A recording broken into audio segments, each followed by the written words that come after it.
Good morning, friends. I hope you're having a good morning so far.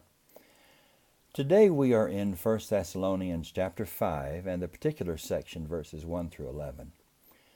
And here, as you know, Paul is giving us instructions regarding the second coming of Christ.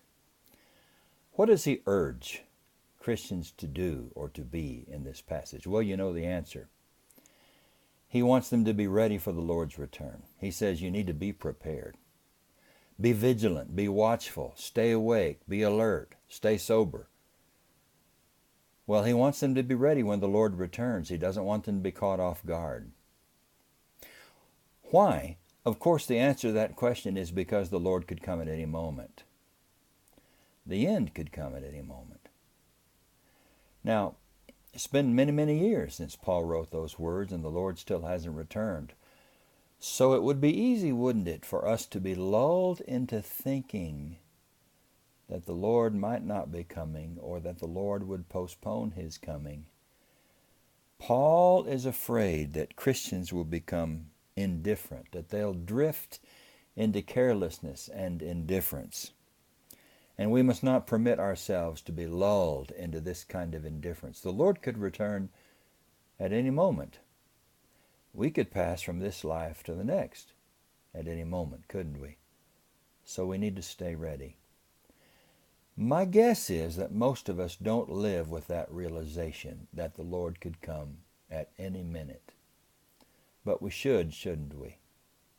Yes, we should. We should live with a sense of urgency. There are things to do and people to see and places to go, and we need to take care of those matters now. Because we don't know how long we will live, and we don't know if the Lord will return today. And so we need to be ready. Now, in our text for today, Paul begins to think of a Christian as a soldier. He says, I want you to put on a breastplate and a helmet. Now, these are defensive items. Paul is wanting them to protect themselves against being overtaken by the coming of the Lord. What is it that will prepare us or protect us when the Lord returns? Our faith, our love, and our hope. These are what Paul calls our breastplate and our helmet, defensive items. Again, it's the big three. It's Paul's triad, faith, hope, and love. Remember chapter 1, verse 3? These three are so important for Paul. Faith, hope, love. These three will protect us against being overtaken by the coming of the Lord. And God, help us to major on majors. Help us to give attention to the state of our faith in you, our trust in you, our hope, which is our salvation, and our love for you and for others. There's a lot to think about here, isn't there? Be ready for the return of the Lord.